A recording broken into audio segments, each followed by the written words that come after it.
Ito ang mabigat pero makatotohanang kwento ng aktres at komedyante na si Kakay Bautista, na habang may mabigat na pinagdadaanan ay kinakailangang magpigil ng emosyon sa harap ng publiko. Sa isang post ni Kakay Bautista, ikinuwento niya ang kanyang naranasan habang siya ay nasa mall.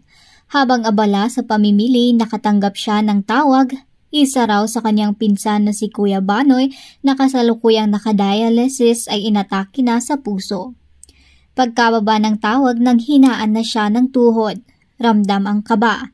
Hindi pa alam ang tunay na kalagayan pero ilang minuto lang ang lumipas na balitaan na nila na wala na si Kuya Banoy. Ang masakit, hindi agad siya nakaiyak dahil habang pinipilit niyang intindihin ang nararamdaman, may mga lumapit pa ring tao sa kanya. Nagpapapicture, masaya, excited, at bilang isang public figure na sanay magpatawa, pinilit pa rin niyang ngumiti. Kahit ang totoo, gusto na niyang maiyak. Pero dumating ang punto na hindi na niya mapigilan. May lumapit muli, sobrang tuwa, gustong magpa-picture. Dito na niya nasabi, "Ate, wait lang, namatayan ako. Namatay ang kuya ko, kumalma ka." Pero kahit nasabi niya ito, ang mga tao tawa pa rin ng tawa. Dahil nga ba komedyante siya? Dahil ba palaging nakikita siyang masaya? Sa gitna ng kanyang pinagdadaanan, pinaalalahanan tayo ni Kakay sa isang napakahalagang bagay. Tao din po kami. Oo, artista sila pero hindi ibig sabihin ay wala na silang karapatang malungkot, mapagod, masaktan o hindi ngumiti sa bawat hiling ng fans.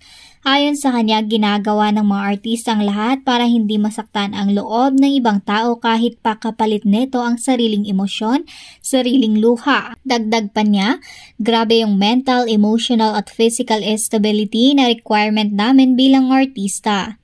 Kaya sana raw sa susunod na makasalubong natin sila, hindi tayo napagbigyan sa photo o simpleng hi, huwag nating husgahan agad. Baka kasi may dinadala rin silang mabigat. Baka katulad ni Kakay ay pinipigil lang nila ang pag-iyak para lang magpakita ng tapang. Sa dulo ng kanyang mensahe, humiling si Kakay ng panalangin para sa kanyang mahal na pinsan, si Kuya Banoy. Please include my cousin, my Kuya Banoy in your prayers tonight. Thanks, love, love. Isang simpleng pakiusap mula sa isang babaeng sanay magpatawa pero ngayon ay kailangan din ng yakap at dasal. Kakay, salamat sa paalala at sa pamilya ng iyong Kuya Banoy, taos-puso ang aming pakikiramay. Ito at ating ng buong pahayag ni Kakay sa kanyang Facebook page. Kanina habang nasa mall ako, tinawagan ako ng kuya ko, pinsan ko, na nag-cardiac arrest daw isa ko pang kuya na nagda-dialysis.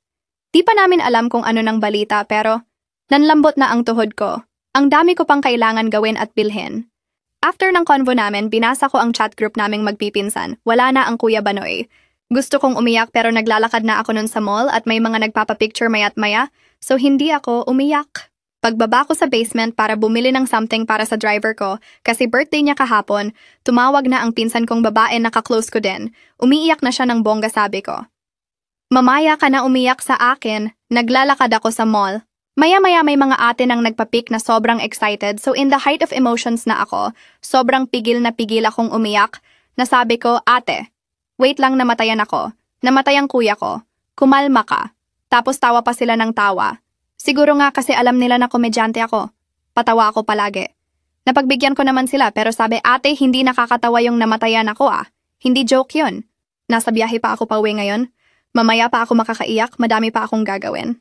Ang point? Sana wag niyong kakalimutan na tao din kami. Kaming mga artista. Parehas lang tayo ng mga emosyon na pwedeng maramdaman. Pero minsan isinasakripisyo din namin ang mga personal naming emosyon para hindi sumama ang loob niyo kung di namin kayo nabati pabalik, napagbigyan sa pagpicture, or di namin kayo napansin. Grabe yung mental, emotional at physical stability na requirement namin bilang artista. So pag makita niyo ako somewhere at busy ako, di ako makapag-hi back, ibig sabihin busy talaga ako. Hindi dahil suplada ako. Please include my cousin, my Kuya Banoy, in your prayers tonight. Thanks, love, love.